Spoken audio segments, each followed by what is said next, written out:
శిక్షా ఉద్యోగుల ఐక్యత, సమగ్ర శిక్షా ఉద్యోగుల ఐక్యత, ఎస్ఎస్ఏ ఉద్యోగుల ఐక్యత. మీరిచ్చిన మాట కదా, మీరిచ్చిన మాట కదా, మీరిచ్చిన మాట కదా. ఎస్ఎస్ఏ ఉద్యోగుల ఐక్యత, ఎస్ఎస్ఏ ఉద్యోగుల ఐక్యత, ఎస్ఎస్ఏ ఉద్యోగుల ఐక్యత.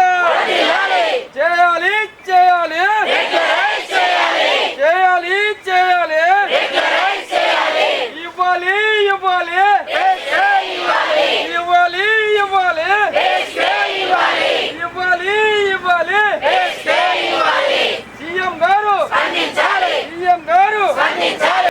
నా పేరు షేక్ మహబూబ్ పాషా, సమగ్ర శిక్షా ఉద్యోగుల సంఘం జిల్లా అధ్యక్షుడిని, ఖమ్మం జిల్లా అధ్యక్షుడిని. విద్యాశాఖలో సమగ్ర శిక్షణందు దాదాపు 15 నుంచి 20 సంవత్సరాల నుంచి పాఠశాల స్థాయి నుంచి డిపిఓ స్టేట్ ఆఫీస్ స్థాయి వరకు పాఠశాల స్థాయిలో, క్లస్టర్ స్థాయిలో, మండల స్థాయిలో, డిస్ట్రిక్ట్ స్థాయిలో, స్టేట్ ఆఫీస్ స్థాయిలో టోటల్గా రాష్ట్ర వ్యాప్తంగా 19,350 మంది మేము పనిచేస్తూ ఉన్నాం.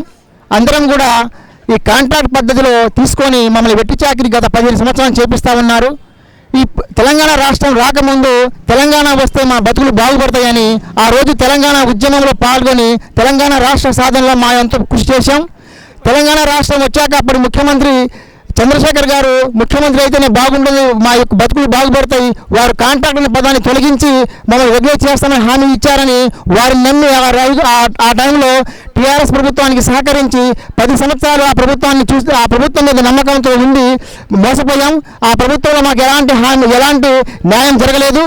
తర్వాత గత సంవత్సరం 2023 సెప్టెంబర్లో రాష్ట్ర వ్యాప్తంగా 33 జిల్లాల్లో 27 రోజులు రిలే దీక్ష చేస్తున్న సందర్భంలో హన్మకొండ దీక్షా శిబిరానికి అప్పటి టీపీసీ చీఫ్, ఇప్పటి ముఖ్యమంత్రి గారు రేవంత్ రెడ్డి గారు హన్మకొండ దీక్షా శిబిరానికి వచ్చి మీకు ఉద్యోగాలు ఇచ్చిందే కాంగ్రెస్ ప్రభుత్వం, టీఆర్ఎస్ ప్రభుత్వం మిమ్మల్ని మోసం చేసింది, మా రాబోయేది మా కాంగ్రెస్ ప్రభుత్వమే, మా ప్రభుత్వం వచ్చిన 100 రోజుల్లో మీ అందరినీ కూడా సచివాలయానికి సగర్వంగా పిలిచి చాయ్ తాగే లోపు జీవో ఇచ్చి పంపిస్తాం, మీరు మా యొక్క కాంగ్రెస్ ప్రభుత్వం రావడానికి 1 గంట పనిచేయండి, మేము వచ్చిన వెంటనే మీకు రెగ్యులర్ చేస్తామని ఆ రోజు దీక్షా శిబిరం సందర్భంగా రికార్డెడ్గా ఉన్నది. వారు మాకు హామీ ఇచ్చి ఉన్నారు.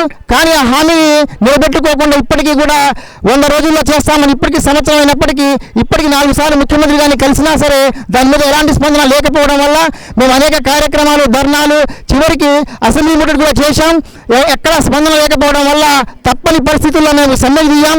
సమ్మెకి వెళ్లే ముందు 4 రోజులు నిరసన కార్యక్రమాలు చేస్తే ఆ నిరసన కార్యక్రమాలని ఫలితంగా మా రాష్ట్ర సంచాలకులు గౌరవ ఎస్పీడీ గారు మమ్మల్ని పిలిపించి చర్చలు జరిపి చాలా సగర్వంగా సారు వారి యొక్క పరిధిలో ఉన్నటువంటి ఫైనాన్షియల్కి సంబంధం లేనటువంటి డిమాండ్స్ మొత్తం కూడా నెరవేర్చమని హామీ ఇచ్చారు. కానీ మేము ఏదైతే కోరుకుంటున్నామో పే స్కేల్, ఆ పే స్కేల్ అనేది నా పరిధిలో లేదు, మీ ఫైల్ సీఎం గారికి పంపించి 15 రోజుల్లో సీఎం గారి యొక్క స్పందనను బట్టి నేను మీకు హామీ ఇస్తానని చెప్పడం వల్ల మా యొక్క ప్రధాన డిమాండ్ అనేటువంటి పే స్కేలే కాబట్టి ఈ మిగతా మొత్తం కూడా సెకండరీ అంశాలు కాబట్టి ఆ పే స్కేల్ తప్పనిసరిగా వచ్చే వరకు ఆ 15 రోజులు మేము ఈ సమ్మెలోనే ఉంటాం.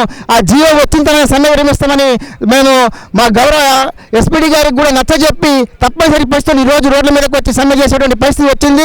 కాబట్టి ఏదైతే ముఖ్యమంత్రి గారు హామీ ఇచ్చారో ఆ హామీని రేపు అసెంబ్లీ సెషన్స్లో ప్రకటించి జీవోని ఇచ్చిన వెంటనే మా యొక్క సమ్మె విరమింపజేస్తామని ఈ సందర్భంగా కోరుకుంటున్నాం. నా పేరు ఝాన్సీ సౌజన్య, తెలంగాణ సమగ్ర శిక్ష ఉద్యోగుల సంఘం రాష్ట్ర ప్రధాన కార్యదర్శిని. మేము గత 3 డేస్ నుంచి సమ్మె చేస్తున్నాము. అంటే గత ప్రభుత్వాలన్నీ కూడా మమ్మల్ని మోసం చేస్తున్నాయి, రెగ్యులర్ చేస్తామని చెప్పేసి హామీ ఇచ్చాయి. కానీ ఇంతవరకు ఏ ప్రభుత్వం కూడా అవి హామీలుగానే మిగిలిపోయాయి. మా డిమాండ్స్ అటువంటివి ఏమీ నెరవేరడం లేదు. గత ప్రభుత్వంలో ఉన్నప్పుడు కూడా అసెంబ్లీ ఎలక్షన్స్ కంటే ముందు మేమందరం కూడా రిలే దీక్షలు అనేవి చేయటం జరిగింది. అప్పుడు రేవంత్ రెడ్డి గారు మాకు పీసీసీ చీఫ్గా ఉన్నప్పుడు హామీ ఇవ్వడం జరిగింది. ఆ హామీలు అనేవి నెరవేరలేదు. నేను వచ్చినటువంటి 100 రోజుల్లోనే మీ నాయకత్వాన్ని ప్రభుత్వాన్ని సచివాలయానికి పిలిచి మాట్లాడతాము, మీ సమస్యలు సాల్వ్ చేస్తామని చెప్పారు. కానీ ఇప్పటివరకు మేము ఎన్నో నిరసన కార్యక్రమాలు చేపట్టినా కానీ ఎంపీలు ఎమ్మెల్యేలు అందరికీ కూడా లెటర్స్ ఇవ్వడం జరిగింది. ప్రజా దర్బార్లో కూడా మేము ఇవ్వటం జరిగింది. సీఎం గారిని కూడా మేము కలవటం జరిగింది. ఇలాంటి చాలా ధర్నాలు జిల్లా లెవెల్లో కూడా మేము చేశాము. తర్వాత ఇందిరా పార్క్ దగ్గర ధర్నా చేశాము, అసెంబ్లీ ముట్టడి చేశాము. లాస్ట్ మంత్ ఇందిరా పార్క్ దగ్గర మహాధర్నా చేసిన తర్వాత మేము సమ్మెకి వెళ్తున్నామని గవర్నమెంట్కి సమ్మె నోటీస్ ఇవ్వడం జరిగింది. సమ్మె నోటీస్ ఇచ్చిన తర్వాత 15 రోజుల తర్వాత కూడా గవర్నమెంట్ నుంచి మా సమస్యల పట్ల ఎటువంటి స్పందన లేకపోవడం వల్ల మేము తప్పనిసరి పరిస్థితుల్లో సమ్మెకి వెళ్లాల్సి వచ్చింది. సమ్మెకి వెళ్తున్నామని ప్రకటన చేసే ముందు కూడా మేము 4 రోజులు రిలే దీక్షలు చేశాము. 10వ తారీఖు నుంచి మేము సమ్మెకి వెళ్లాల్సి ఉంది. మేము సమ్మెకి వెళ్తున్నామని తెలిసింది కాబట్టి మా ఎస్పీడీ గారు మమ్మల్ని పిలిచి చర్చలకు పిలిచారు. మేము వెళ్ళి మాట్లాడడం జరిగింది. సార్ పరిధిలో ఉన్నటువంటి సమస్యలన్నీ పరిష్కారం చేస్తానన్నారు. కానీ మా ప్రధానమైనటువంటి డిమాండ్ అయినటువంటి మినిమం పే స్కేల్ మీద సార్ ఎటువంటి హామీ ఇవ్వలేకపోయారు. ప్రభుత్వాలన్నీ మారిపోతున్నాయి. ఇచ్చినటువంటి ముఖ్యమంత్రి గారు ఇచ్చినటువంటి హామీలకే ఎటువంటి దిక్కు లేదు కాబట్టి మేము అధికారులను చాలా సున్నితంగా తిరస్కరించి ప్రభుత్వం నుంచి గట్టి హామీ వచ్చే వరకు కూడా మేము మా సమ్మె విరమించేది లేదు. మేము సమ్మెకు వెళ్తున్నామని మా అధికారులకు తెలియజెప్పడం జరిగింది. మా ప్రధానమైనటువంటి డిమాండ్ ఏంటంటే సమగ్ర శిక్షా ఉద్యోగులను విద్యాశాఖలో విలీనం చేసి రెగ్యులర్ చేయాలనేది మా ప్రధానమైనటువంటి డిమాండ్. ఒకవేళ రెగ్యులర్ చేయడం అనేది లేట్ అయితే తక్షణమే మాకు మినిమం పే స్కేల్ అనేది అమలు చేయాలని కోరుకుంటున్నాము.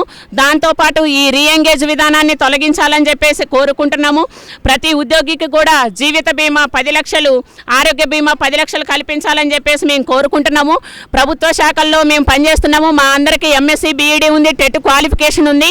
అందువల్ల మాకు డిఎస్సీలలో కూడా వెయిటేజ్ ఇవ్వాలని చెప్పేసి గవర్నమెంట్ని మేము డిమాండ్ చేస్తున్నాము. మమ్మల్ని రెగ్యులర్ చేయాలని, మినిమం పే స్కేల్ అనేది అమలు చేయాలని, అది ప్రభుత్వం నుంచి మాత్రమే మాకు గట్టి హామీ వచ్చేదాకా కూడా ఈ సమ్మెను మేము విరమించేది లేదని సమగ్ర శిక్షా ఉద్యోగుల సంఘం రాష్ట్ర ప్రధాన కార్యదర్శిగా ప్రభుత్వాన్ని డిమాండ్ చేస్తున్నాను.